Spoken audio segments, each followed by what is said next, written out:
രമേശ് പിഷാരടിക്കെതിരെ പോലീസിൽ പരാതി നൽകി മഹിളാ മോർച്ച. പാലക്കാട് ജില്ലാ പ്രസിഡന്റ് കവിത മേനോനാണ് ജില്ലാ പോലീസ് മേധാവിക്ക് പരാതി നൽകിയത്. അടിപൊളി. ഇപ്പൊ എങ്ങനെ ഇരിക്കുന്നു? ഇതിങ്ങനെ വരുമെന്ന് നമ്മൾ നേരത്തെ പ്രതീക്ഷിച്ചതാണ്. കേരളത്തിലെ BJP പ്രവർത്തകരെല്ലാവരും കൂടി ചേർന്ന് പിഷാരടിയെ ഇനിയും കാലനവാസത്തിന് പറഞ്ഞയക്കുവോ? അയാൾ ഇതിന് മാത്രം എന്ത് മഹാപരാധമാണാവോ കാട്ടിയത്? ഇലക്ഷന് മത്സരിച്ചു എന്നൊരു തെറ്റ് മാത്രമേ അയാൾ ചെയ്തുള്ളൂ. ഈ നേരൊക്കെ കാണിച്ചിട്ട് വേണം, അത് നേരോടെ വേണം ഇലക്ഷന് മത്സരിക്കാൻ വേണ്ടി. ഇലക്ഷൻ എപ്പോഴും ഫെയർ ആയിരിക്കണം. അല്ലാതെ നെറുകേട് കാണിച്ചിട്ട് എങ്ങനെയെങ്കിലും വിജയിക്കാമെന്ന് ആരും കരുതാൻ വേണ്ടിയിട്ട് പാടില്ല. പിഷാരടി ജയിക്കും, അല്ലെങ്കിൽ പിഷാരടി കാരണം മത്സരം കുറച്ചും കൂടി ടഫ് ആകുമെന്ന് അവർക്ക് മനസ്സിലായിട്ടുണ്ട്. അതുകൊണ്ടാണ് ഇത്തരം നെറുകേടുകളൊക്കെ കാണിച്ചുകൊണ്ടിരിക്കുന്നത്. അതായത് നമ്മുടെ നാട്ടിൽ ജനാധിപത്യമായതുകൊണ്ട് തന്നെ ജനാധിപത്യ രീതിയിൽ നടത്തുന്ന ഇലക്ഷൻ എപ്പോഴും ഫെയർ ആയിരിക്കണം. സ്ഥാനാർത്ഥികൾക്ക് എല്ലാവർക്കും ഒരേപോലെ അവസരം കിട്ടുന്നു, ഒരേപോലെ അവർക്ക് എല്ലാവർക്കും. ഇപ്പോൾ ഒരു സ്ഥാനാർത്ഥി പോയ സ്ഥലത്ത് പോയി വോട്ട് അഭ്യർത്ഥിക്കാൻ മറ്റൊരു സ്ഥാനാർത്ഥിക്കും അവകാശമുണ്ട്.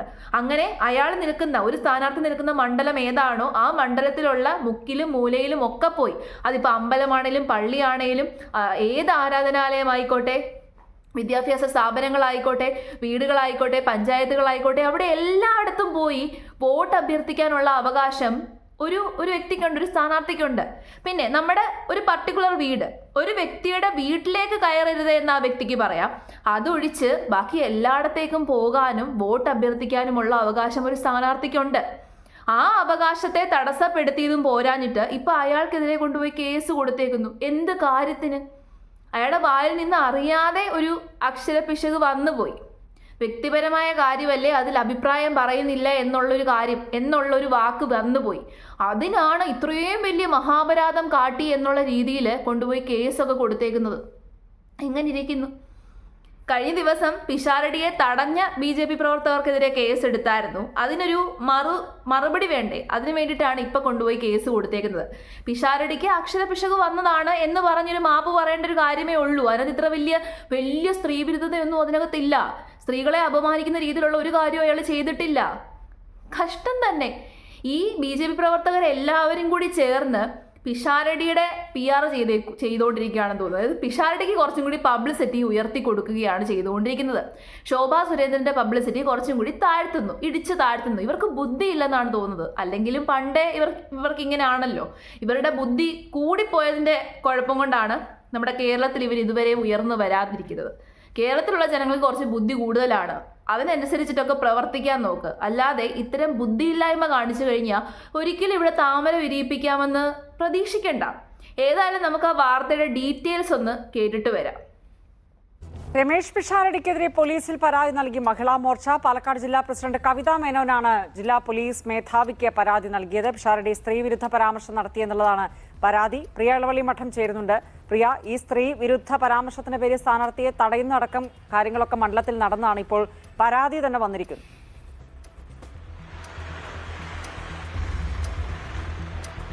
രജനി, പിഷാരടിയെ വടക്കന്തറയിൽ തടഞ്ഞു എന്നതിന്റെ പേരിൽ കോൺഗ്രസ് ഒരു പരാതി കൊടുക്കുകയും BJP വനിതാ കൌൺസിലർ ഉൾപ്പെടെ 3 BJP പ്രവർത്തകർക്കെതിരെ പോലീസ് കേസെടുക്കുകയും ചെയ്തിട്ടുണ്ട്. അതിന്റെ നടപടിക്രമങ്ങളൊക്കെ ഇപ്പോൾ നടന്നുകൊണ്ടിരിക്കുകയാണ്. അതിനിടയിലാണ് മഹിളാ മോർച്ച പിഷാരടിക്കെതിരെ പരാതിയുമായി രംഗത്ത് വന്നിരിക്കുന്നത്.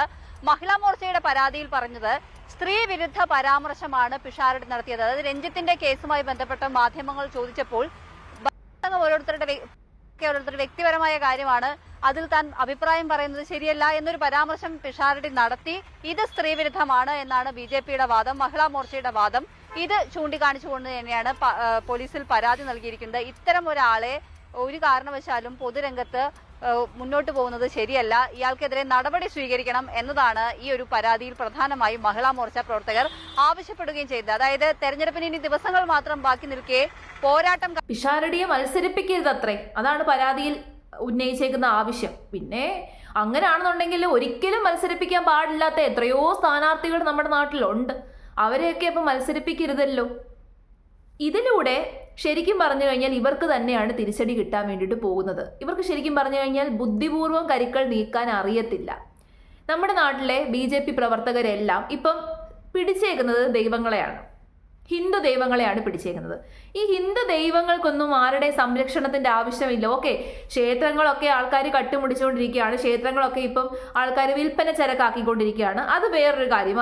ആചാരങ്ങളെയും അനുഷ്ഠാനങ്ങളെയും ഒക്കെ വിൽപ്പന ചരക്കാക്കിയേക്കാണ്. പക്ഷെ ശരിക്കും ദൈവങ്ങൾക്കാണോ ഈ നാട്ടിൽ സംരക്ഷണം ആവശ്യമുള്ളത്? ദൈവങ്ങൾക്ക് സംരക്ഷണം ആവശ്യമില്ല. ദൈവങ്ങളുടെ കാര്യം നോക്കാൻ ദൈവങ്ങൾക്ക് അറിയാം, ദൈവങ്ങൾ നോക്കിക്കോട്ടെ. പിന്നെ മതത്തിന്റെ പേരും പറഞ്ഞുകൊണ്ട് ഈ നടത്തുന്ന കൊള്ള അവസാനിപ്പിക്കാൻ നമുക്ക് കഴിയും. അതൊഴിച്ചു കഴിഞ്ഞാൽ ഈ നാട്ടിൽ സംരക്ഷണം ആവശ്യമുള്ളത് ജനങ്ങൾക്കാണ്. ജനങ്ങളുടെ അടുത്തേക്കല്ല പോകുന്നത്. അമ്പലങ്ങളെല്ലാം കയറിയിറങ്ങുന്നു, അന്നദാനം നടത്തുന്നു, സദ്യ വിളമ്പി കൊടുക്കുന്നു, പായസം കുടിക്കുന്നു. ഇതാണോ ശരിക്കും ഇലക്ഷൻ പ്രചരണം എന്ന് പറയുന്നത്? ഇത് BJP സ്ഥാനാർത്ഥികളാണ് കൂടുതൽ ചെയ്യുന്നത്. മറ്റ് സ്ഥാനാർത്ഥികളും ചെയ്യുന്നുണ്ട്. പള്ളിയിൽ കയറാത്തവർ പള്ളിയിൽ കയറുന്നു, പള്ളിപ്പെരുന്നാൾ കൂടുന്നു, പെസഹ വ്യാഴത്തിന് പോയി അപ്പം മുറിക്കുന്നു. അങ്ങനെ കുറേ പരിപാടികൾ അതിന്റെ ബാക്കിൽ കൂടെ നടക്കുന്നുണ്ട്. പക്ഷേ ഏറ്റവും കൂടുതൽ ചെയ്തുകൊണ്ടിരിക്കുന്നത് BJP സ്ഥാനാർത്ഥികളാണ്. അതുകൊണ്ടാണ് ഞാനത് എടുത്ത് മെൻഷൻ ചെയ്തേക്കുന്നത്. ഇത്രയും നാളും അമ്പലത്തിൽ കയറാത്തവർ അമ്പലത്തിൽ കയറുന്നു, പള്ളിയിൽ കയറുന്നു. എന്തൊക്കെ പ്രഹസനമാണ് കാണുന്നത്. അപ്പൊ ഞാൻ ആലോചിക്കും, ഇവർ ദൈവത്തെയാണോ ബോധ്യപ്പെടുത്തുന്നതെന്ന്, അല്ലെങ്കിൽ ദൈവത്തിന് മുമ്പിലാണോ ഇവർ പ്രചരണം നടത്തിക്കൊണ്ടിരിക്കുന്നത്? ജനങ്ങളുടെ മുമ്പിലല്ലേ പ്രചരണം നടത്തേണ്ടത്? ജനങ്ങൾക്കല്ലേ യഥാർത്ഥത്തിൽ ജനപ്രതിനിധികളെ ആവശ്യമായിട്ടുള്ളത്? എന്തൊക്കെയോ കുറെ പൊട്ടത്തരങ്ങൾ വിളിച്ചു പറയുന്നു. BJPയുടെ ഏറ്റവും ഇളയ സ്ഥാനാർത്ഥി, അതായത് പ്രായം കുറഞ്ഞ സ്ഥാനാർത്ഥി നാടുനീളെ നടന്ന് പൊട്ടത്തരങ്ങൾ വിളിച്ചു പറഞ്ഞുകൊണ്ടിരിക്കുകയാണ്. എല്ലാം കേന്ദ്ര സർക്കാരാണ് ചെയ്തതെന്ന് പറയുന്നുണ്ട്. സത്യത്തിൽ നമ്മൾ വിഡ്ഢിത്തം വിളിച്ചു പറയുമ്പോൾ അത് കുറച്ചൊക്കെ ആൾക്കാർക്ക് മനസ്സിലാകത്തക്ക രീതിയിൽ, അല്ലെങ്കിൽ ആൾക്കാർക്ക് വിഡ്ഢിത്തമാണ് വിളിച്ച് പറയുന്നത് എന്ന് മനസ്സിലാക്കാത്ത രീതിയിൽ വിളിച്ച് പറയുക. അതില്ല. ചിലർ അമ്പലങ്ങളിലാണ്, സ്ഥിരം ഇപ്പം അമ്പലങ്ങളിലാണ്. ഇലക്ഷൻ പ്രഖ്യാപിച്ചതോട് കൂടിയിട്ട്, സ്ഥാനാർത്ഥിയാക്കിയതോട് കൂടിയിട്ട് അമ്പലത്തിന്റെ പടിയിൽ നിന്ന് ഇറങ്ങിയിട്ടേ ഇല്ലെന്നാ കേൾക്കാൻ സാധിച്ചത്. അമ്പലത്തിലാണ് അന്നദാനമൊക്കെ കഴിച്ച് അവിടെ തന്നെ അങ്ങ് കൂടിയേക്കാണ്. അപ്പം എന്താണ് ഇവർ ഉദ്ദേശിക്കുന്നത്? ഒരു മത്സരമാകുന്ന സമയത്ത് എതിർ സ്ഥാനാർത്ഥി ചിലപ്പോൾ ശക്തനായിരിക്കും. ആ ശക്തനായിട്ടുള്ള എതിരാളിയോട് ഫെയർ ആയിട്ട് സത്യസന്ധമായിട്ട് മത്സരിച്ച് വിജയിക്കുമ്പോഴാണ് നമുക്ക് യഥാർത്ഥത്തിലുള്ള വിജയം കിട്ടുന്നത്. അല്ലാതെ ഇലക്ഷന് മുമ്പ് അയാളെ എങ്ങനെയും അടിച്ച് താഴെ ഇടണം, അയാൾ മത്സരിക്കണ്ട എന്ന് പറഞ്ഞിട്ട് ഇങ്ങനെ കുഴി തോണ്ടി അയാളെ കുഴിയിലാക്കിയിട്ട് മത്സരിക്കുന്നതിന് ഒന്നും ഫെയർ എന്ന് പറയാൻ പറ്റത്തില്ല. അത് സത്യസന്ധമായിട്ടുള്ള മത്സരമല്ല. തോക്കുമെന്ന് ഉറപ്പുള്ളപ്പോൾ കാണിക്കുന്ന വികൃതികളാണ്, അല്ലെങ്കിൽ വ്യഗ്രതയാണ് ഇതെന്നേ നമുക്ക് പറയാൻ വേണ്ടി സാധിക്കത്തുള്ളൂ. ശോഭാ സുരേന്ദ്രൻ എന്ന് പറയുന്ന പൊളിറ്റീഷ്യന് കുറേ ജനപ്രീതിയുണ്ട്. ആ നാട്ടിൽ കുറേ ആൾക്കാർക്ക് അവരെ അറിയാം, അവരെ ഇഷ്ടമുള്ള ഒരുപാട് ആൾക്കാരുണ്ട്. അപ്പം അവരുടെ ഇടയിൽ ഒരു നെഗറ്റീവായിട്ടുള്ള ഇമേജ് എന്തിനാണ് ഇവർ സൃഷ്ടിച്ചുകൊണ്ടിരിക്കുന്നത്? ജയിക്കുമെന്ന് എന്തെങ്കിലുമൊക്കെ സാധ്യതയുള്ള മണ്ഡലങ്ങളിലും ഇത്തരം എന്തെങ്കിലുമൊക്കെ കൊനഷ്ടുകൾ ഒപ്പിച്ച് അതിനുള്ള സാധ്യത കുറച്ചുകൊണ്ടിരിക്കുകയാണ്. പിന്നെ UDFന്റെ കാര്യം പറഞ്ഞു കഴിഞ്ഞാൽ എല്ലാ UDF സ്ഥാനാർത്ഥികളും അത്ര സ്ട്രോങ് ആണെന്നൊന്നും എനിക്ക് തോന്നിയിട്ടില്ല. ഇപ്പം കുറച്ചെങ്കിലും ഒന്ന് മത്സരിച്ച് അത്യാവശ്യം നല്ല രീതിയിലൊന്ന് വലിയ പ്രശ്നങ്ങളോ വിവാദങ്ങളോ ഒന്നും സൃഷ്ടിക്കാതെ മത്സരിച്ചുകൊണ്ടിരിക്കുന്നത് LDF സ്ഥാനാർത്ഥികളാണ്. അവിടെയും SFI പ്രവർത്തകർ ഒരു ചെറിയ വിഷയത്തിന് വന്നായിരുന്നു ഒരു കോളേജിൽ.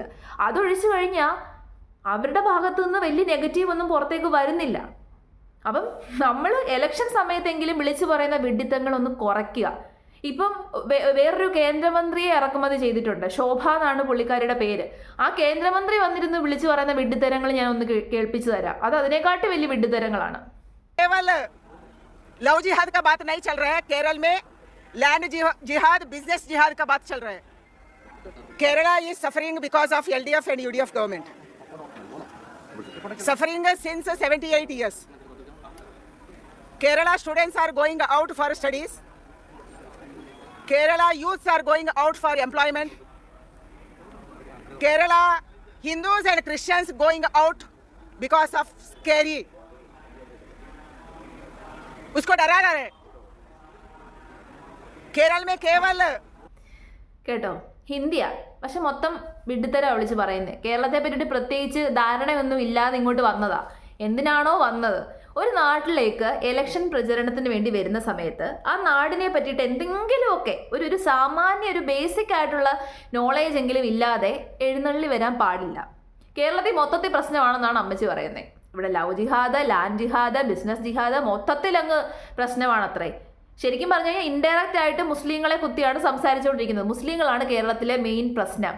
ഇവിടുത്തെ ഹിന്ദുക്കളും ക്രിസ്ത്യാനികളും പ്രശ്നം അനുഭവിച്ചുകൊണ്ടിരിക്കുകയാണ്. അപ്പോൾ ബാക്കി മുസ്ലിങ്ങളെ അങ്ങ് വിട്ടു. മുസ്ലിങ്ങൾ പ്രശ്നം അനുഭവിക്കുന്നില്ല, ഹിന്ദുക്കളും ക്രിസ്ത്യാനികളും മുസ്ലിങ്ങൾ കാരണം പ്രശ്നം അനുഭവിച്ചുകൊണ്ടിരിക്കുകയാണ്. കേരളത്തിൽ മൊത്തത്തിൽ പ്രശ്നമാണ്. കേരളത്തിൽ ഒരു ഡെവലപ്മെൻറ്റും ഇല്ല, കേരളത്തിൽ ഒന്നുമില്ലെന്നാണ് പറയുന്നത്. കേരളം ഒന്നിലും പുരോഗതി കൈവരിക്കാത്ത സ്റ്റേറ്റ് ആണത്രേ, ഒന്നുമില്ലത്രേ. അപ്പോൾ ഇവിടുത്തെ ഈ ഹൈ ലിറ്ററസി റേറ്റും ആരോഗ്യകാര്യത്തിലുള്ള ആരോഗ്യ മേഖലയിൽ ഒരുപാട് പ്രശ്നങ്ങൾ ഉണ്ടെന്നുണ്ടെങ്കിലും നമ്മൾ പൊതുവേ നമ്മൾ ഇതൊക്കെ എടുത്ത് നോക്കുമ്പോൾ, കണക്കുകൾ എടുത്ത് നോക്കുമ്പോൾ നമ്മൾ തന്നെയാണ് മുൻപന്തിയിൽ എല്ലാ കാര്യത്തിലും. സ്റ്റാൻഡേർഡ് ഓഫ് ലിവിങ്, ജനങ്ങളുടെ സ്റ്റാൻഡേർഡ് ഓഫ് ലിവിങ് ഏറ്റവും കൂടുതലുള്ളൊരു സംസ്ഥാനം കേരളം തന്നെയാണ്. പിന്നെ നമ്മുടെ ജോഗ്രഫി എടുത്ത് നോക്കുമ്പോൾ നമുക്ക് ഡെവലപ്മെൻറ്റ് ചെയ്യാൻ കുറേ പരിമിതികളുണ്ട്. നമ്മുടെ ജോഗ്രഫി അങ്ങനെയാണ്. നമ്മൾ കൂടുതലും എൻവയോൺമെൻ്റലി അത്രയും വൾണറബിൾ ആയിട്ടുള്ള ഒരു പൊസിഷനിൽ കിടക്കുന്നത് കൊണ്ട് നമുക്ക് ചില കാര്യങ്ങളിൽ പരിമിതികളുണ്ട്. അതായത് ഡെവലപ്മെൻറ്റിൻ്റെ കാര്യത്തിൽ പരിമിതികളുണ്ട്, ഇൻഫ്രാസ്ട്രക്ചർ ഡെവലപ്മെൻറ്റിൻ്റെ കാര്യത്തിൽ പരിമിതികളുണ്ട്. ചില സ്ഥലങ്ങളിൽ വലിയ കൺസ്ട്രക്ഷൻസ് ഒന്നും നമുക്ക് നടത്താൻ പറ്റത്തില്ല. അതിന് കാര്യം എന്താണ്? നമ്മൾ എൻവയോൺമെൻ്റലി വൾണറബിൾ പൊസിഷനിൽ കിടക്കുന്ന ഒരു സംസ്ഥാനമാണ്. അതൊഴിച്ചു കഴിഞ്ഞാൽ ഇവിടെ എന്താണ് പ്രശ്നം? ഇവിടെ ഹെവി ഇൻഡസ്ട്രീസ് ഒക്കെ കൊണ്ടുവരും. നമുക്ക് ഈ ഇൻഡസ്ട്രീസ് ഒക്കെ മതി. ശരിയാണ്, ഒരുപാട് ഇൻഡസ്ട്രീസ് ഇല്ലാത്തത് കൊണ്ട് തന്നെ ജോലിയുടെ, അതായത് അൺഎംപ്ലോയ്മെൻറ്റ് റേറ്റ് കുറച്ച് കൂടുതലാണ്. അതൊഴിച്ചു കഴിഞ്ഞാൽ ബാക്കി എല്ലാ കാര്യത്തിലും മുൻപന്തിയിൽ തന്നെയാണ് കേരളം. അല്ലാതെ ഇവരെ പോലെ വന്നിരുന്ന് ഇങ്ങനെ വിഡ്ഢിത്തരം വിളിച്ച് പറഞ്ഞുകൊണ്ടിരിക്കുകയല്ല കേരളീയർ. നമ്മൾ കേരളീയർ ഏതെങ്കിലും ഒരു സംസ്ഥാനത്ത് പോയിട്ട് ഇങ്ങനെ വിഡ്ഢിത്തരം വിളിച്ച് പറയുന്നത് കേട്ടിട്ടുണ്ടോ? സത്യത്തിൽ എന്താണ് ഇവർ ഉദ്ദേശിക്കുന്നത് എന്നുള്ളത് ഇവർക്ക് പോലും അറിയത്തില്ല എന്നുള്ളതാണ് ഒരു യാഥാർത്ഥ്യം.